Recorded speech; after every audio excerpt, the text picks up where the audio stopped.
Sir నమస్తే అండి. నమస్తే. ఏం పేరు సార్? నారాయణ రెడ్డి. నారాయణ రెడ్డి గారు ఏం చేస్తుంటారండి? రెడ్డి గారు అగ్రికల్చర్. వ్యవసాయమే, రైట్. సార్ ఎట్లుంది సార్ అంటే ప్రధానంగా రైతుల గురించే మాట్లాడుకుందాం. ఎందుకంటే ఎవరు చూసినా ఏ ప్రభుత్వం వచ్చినా రైతే రాజు, రైతే వెన్నుముక అని మాట్లాడతారు. కానీ రైతు సంక్షేమం విషయంలో ఎట్లుంది? అందరి కింద కూలోడే వీడు, కూలోడే రైతు. కానీ రైతు రాదు అంటే వాళ్ళు అందరూ వాళ్ళ కూర్చొని ఉన్నారు, కానీ రైతు రాదు ఉన్నాడు కాదు. మొదటి నుంచి ఇత్తనం వేషం కానీ మొదలు పెడితే ఇంటికి వచ్చి మార్కెట్కి పోయి పైసలు జేబులో పడిందని కూడా ఒకళ్ళు చెప్పినట్టు వినాల్సిందే వీడు. అంతే తింటారు ఎక్కడైనా అంతే. కూలీల కాలం మొదలు పెడితే ఎవరైనా రైతును ముంచోడే, టోపు పెడుతోడే. ఎందుకు అడుగుతున్నా అంటే ఇప్పుడు ఒకప్పుడు వ్యవసాయం చేస్తేనేమో పెట్టుబడి పెట్టి ఎంతో కొంత మిగిలేది. ఏంది ఇప్పుడు ఈ పెట్టుబడితో పోల్చుకుంటే మిగులుతున్నాయి ఏమన్నా? అసలు మిగులుడు అంటే అంతా లేబర్తో అని చెప్పిస్తారు. మిషనరీలు వచ్చినాయి, మిషనరీకి పెట్టుబడి పెట్టింది రారు. మ్యాన్ పవర్ తక్కువైంది, మనుషులు చేసే పని తక్కువైంది, మిషన్లు ఎక్కువైనాయి, పెట్టుబడి ఎక్కువైతుంది, రాబడి తక్కువ అవుతుంది, మిగులుడు ఎంతో కొంతగా అంతే. సో మనం ప్రజెంట్ ఎందుకంటే యూరియా అమ్మే షాప్ దగ్గరే ఉన్నాం. సో ఏంది మొన్న దాదాపుగా కొన్ని వీడియోలు బాగా వైరల్ అయినాయి, యూరియా విషయంలో రైతులు బాగా ఇబ్బంది పడ్డారు అని చెప్పేసి. ఏంది నిజంగా ఈ యూరియా విషయంలో ఇబ్బంది అవుతుందా? ఫస్ట్ టైం ఇబ్బంది బాగా అయింది. ఏమైందంటే యూరియా షార్టేజ్ అనే వరకు అందరూ భయపడ్డారు, భయపడి ఎగబడినరు. మొక్కజొన్న వేసినారు, మొక్కజొన్నకు బాగానే ఎత్తారు, వరికి ఎత్తారు, అన్నిటికీ భయపడ్డారు, వేసారు.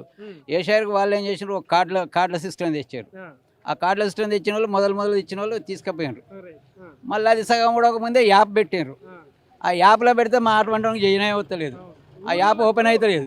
ఊర్లలో ఉండేటోళ్ళు ఏంది, చదువుకొని వాళ్ళు ఉంటారు, చదువుకున్న వాళ్ళు ఉంటారు, ఇక వాళ్ళకి ఫోన్లు ఉండవు. ఫస్ట్ అగ్రికల్చర్ తరఫున ఎవరైనా కూర్చోబెట్టి ఆ యాప్ను ఓపెన్ చేసి వాళ్ళకి ఇచ్చే ఉపాయం చేయాలి. ఒక్కొక్కరు ఆడోళ్ళు వచ్చి తీసుకుపోతారు, పిల్లగాళ్ళు వచ్చి తీసుకుపోతారు, మరి మాకు చేయొత్తలేదు. చేసిన వాళ్ళు అప్పుడప్పుడు వచ్చి తీసుకుపోతారు. మళ్ళీ అందులో వరి, మొక్కజొన్న, పత్తి ఇవన్నీ వేసినప్పుడు ఆ యాప్ ఓపెన్ చేసిన రైతు ఏమైనా వరి చేసిండు. ఫస్ట్ వరికి అవసరమైనప్పుడు బుక్ చేసిండు. మళ్ళీ పత్తికి మొక్కజొన్నకి వేయాలంటే అది ఓపెన్ అవుతలేదు, ఇప్పటికి కూడా అవుతలేదు. ఇప్పుడు ఏవని అడిగిన నేను చాలా ఇబ్బందులు అవుతున్నాయి. ఒకసారి చేసుకోవాలి కానీ ఒకసారి చేసుకుంటే కాదని కూడా చెప్తాంది. టెక్నికల్ గా ఇబ్బందులు అవుతున్నాయి. టెక్నికల్ ఎట్లాగో ఇబ్బందే, ఇవన్నీ ఇబ్బంది అవుతున్నాయి. మళ్ళీ అందులోటి యాప్ ఓపెన్ చేసుకున్నాక కోఆపరేటివ్ కాడ ఉంటే ఒక యూరియా మళ్ళీ 28కి వేరే పోవాలి, 2020కి వేరే పోవాలి. ఆడికి పోతే ప్రైవేట్ షాపులలో లింకులు పెడుతుండ్రు. ఇక్కడ ఇప్పుడు యాప్కో గంట 2 గంటలు తీసుకుంటానికి ఒక పూట, మళ్ళీ ఆడికి పోతే ఆడ ఒక పూట. అన్ని విధాలుగా రైతు అయితే ఇబ్బందులు పడుతున్నాడు బాగా. ఇప్పుడు ఎడ్లు లేవు కాబట్టి ఆయన తిరుగుతాడు. అయ్యే 2 ఎడ్లు ఉంటే తిరగకపోవు, మోటార్ పెట్టుకుంటానికి కూడా ఇబ్బంది అవుతుంది. సో ఇట్లా సార్ అంటే ప్రభుత్వం వచ్చి 2 ఏళ్ళు అవుతా ఉంది. సో ఇటు పాలన పరంగా చూసుకుంటే మరి ఇంతకుముందు ప్రభుత్వానికి ఇప్పుడున్న ప్రభుత్వానికి తేడా ఏం కనిపిస్తుంది? అన్నిట్లో ఉన్నాయి లోపాలు. అన్నీ అందరికి చేసిన వాళ్ళు లేరు, అందరికి చేయని వాళ్ళు లేరు. ఒక దాంట్లో ఒకటి ఇళ్ళ చేస్తే ఒకటి అందులో చేస్తాడు, ఒకటి చేస్తే ఒకటి రేషన్ కార్డులో ఒకటి ఇచ్చిండ్రు కొత్తగా. ఇంటికో 4 ఇండ్లు ఇప్పుడు ఇచ్చిండ్రు, 30-35 ఇండ్లు ఇందిరమ్మ ఇండ్లు ఇచ్చారు.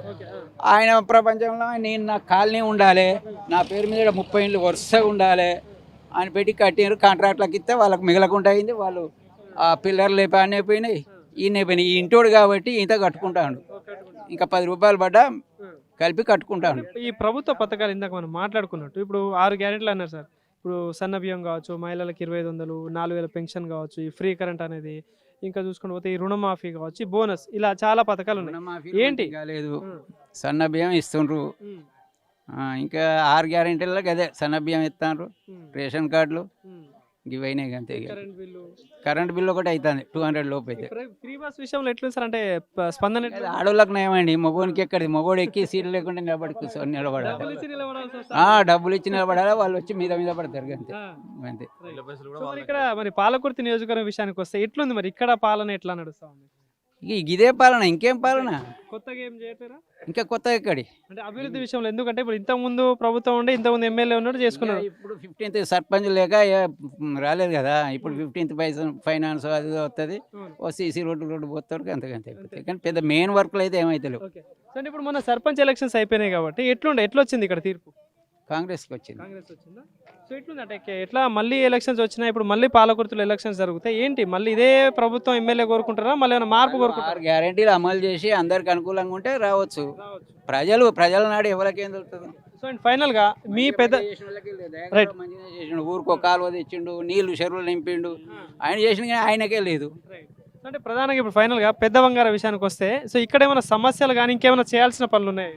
ఉన్నాయి. ఇప్పుడు మీరు వస్తాంటే రోడ్ ఉన్నది, గవర్నమెంట్ ఆఫీసులు ఉన్నాయి, మండలం వెనకాంచి ఆఫీసులు లేవు, సగం గట్టి అట్నే ఉన్నది, అది అట్నే ఉన్నది. ఇంకా చాలా ఉన్నాయి. స్కూళ్ళు వస్తే స్కూళ్ళు మళ్ళీపోయినాయి, స్థలం లేక అన్నీ పోయినాయి.